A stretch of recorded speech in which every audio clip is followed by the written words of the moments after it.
What's up, y'all? And welcome to another Be Real with D Real, where edutainment is what I do. Before I get started, I need y'all to do what y'all always do: comment, like, subscribe, and share the Be Real with D Real page so that when new material comes out, you, the subscriber, get alerts. Also, pumps that algorithm so everybody, not just y'all, can see more of me, thus extending my edutainment range.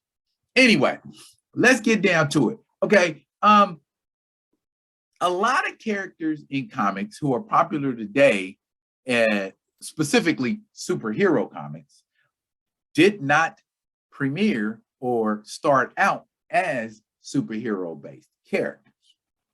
Yeah, there are a lot of different genres of comic books. There are Western comic books. There are crime comic books. There are science fiction comic books.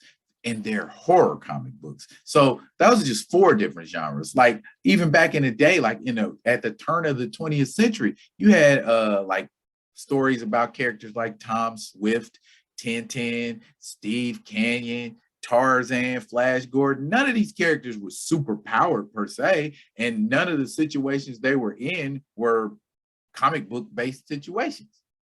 So that being said, yes, this is a top 5. This is D Real's top 5 characters in superhero comics who didn't get their start in superhero comics. And now number 5 is a technicality. And that technicality is Tigra. Now, before y'all go, wait a minute, Tigra used to be the cat and the cat was a superhero. Yes, you are correct. Greer Grant Nelson, the character who would eventually become Tigra, got her start in a comic book called Claws of the Cat. Number 1, ran for 4 issues, and she teamed up with Spider-Man in Marvel Team Up. However, after that, Greer Grant Nelson was transformed into Tigra, the Werecat, the Werewoman, and this occurred in Giant-Sized Creatures on the Loose, number 1. Giant-Sized Creatures on the Loose. Creatures on the Loose was a comic book that dealt specifically with different kinds of monsters. There were also sword and sorcery stories. There was a guy in there named Gulliver Jones on Mars. Gulliver Jones on Mars. And then another guy who's like a Conan knockoff, and his name was Thungor.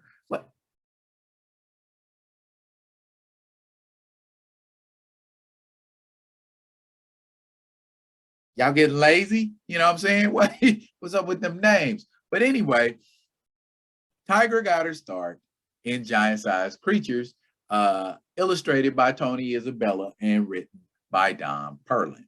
That is the number 5 appearance. The number 4 appearance is Brother Voodoo.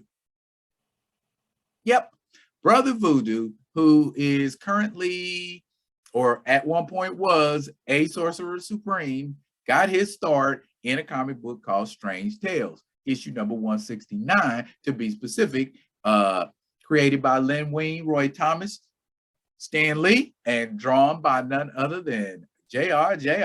John Romita Jr. Strange Tales was not a horror comic per se. I would call Strange Tales, at least a lot of what I read in Strange Tales was magical, because Doctor Strange did have a run in Strange Tales for a little while, as did Nick Fury. Wouldn't necessarily call Nick Fury a superhero, especially not in the 60s when Nick Fury, Agent of S.H.I.E.L.D. was all about getting clout off of James Bond movies. And so Nick Fury was kind of like a one-eyed James Bond for most of his career until S.H.I.E.L.D. kind of started branching out and messing with superheroes. So yeah, that's what was going on with Strange Tales at the time. Even Adam Warlock had a run in Strange Tales for a hot minute. But yeah, Strange Tales, by and large, not a superhero comic book. And that's your number 4, Brother Voodoo. Number 3, we getting a little more popular, is the Man-Thing. Now, Man-Thing made his debut in a book called Savage Tales. Issue number 1. He was created by Jerry Conway, Roy Thomas, Stan Lee, and Gary Morrow. There's a lot of collaborating by artists in the 70s like that. But anyway, the man thing, poor, misshapen, mindless monster. Ted Sallis was a scientist trying to recreate the super soldier serum like a lot of cats do. Some stuff went wrong, and boom, now he's a 10-foot walking bunch of moss and swamp guts. And he got his debut in Savage Tales. Savage Tales was also the debut of Conan the Barbarian. Funny thing though, Savage Tales number 1 came out in 1971, and then we didn't see another issue of Savage Tales until 1973. Go figure. But Savage Tales number 1 was the debut of the Man Thing. So that's number 3 on the list. Rolling on to number 2, they get hotter, more popular. Number 2, of course, is my man Blade. Blade made his debut in Tomb of Dracula, number 10. Marv Wolfman, creator, and the legendary Gene Colan was the artist. Now, I know what you're saying. Dracula had run-ins with all kinds of characters in the Marvel Universe. Doctor Strange and Scarlet Witch and the X-Men. Yeah, but not initially. The first 20, I don't even think he ran into Doctor Strange until Tomb of Dracula issue number like what, 30? He was 30 issues in before he even saw a superhero. And we know good and doggone well there were superheroes around. Tomb of Dracula was not a comic book created to appeal to fans of superhero comics. It was a horror comic. Along with Tomb of Dracula, you had Werewolf by Night. You had Frankenstein's Monster. You had The Living Mummy. Those were 4 attempts to reimagine Universal movie monsters. That's what that was. That was not about super nothing.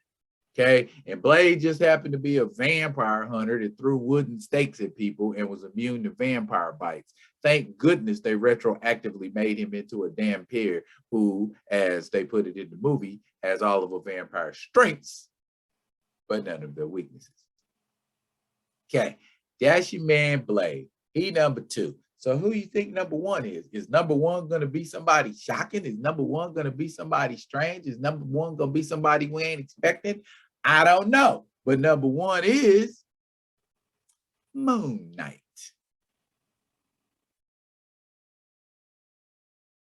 Moon Knight got his debut in Werewolf by Night, number 32, by Doug Minch and Don Perlin. Yeah, Werewolf by Night. That's not a superhero comic book. A superhero may have occasionally, matter of fact, I don't even think Moon Knight was considered a superhero in that storyline. He was someone who was hired by an evil organization to bring the werewolf to them, which he did. So yeah, we weren't looking at Moon Knight as a hero in Werewolf by Night number 32. If you look at the cover of that comic book, he looked like he trying to kill the werewolf.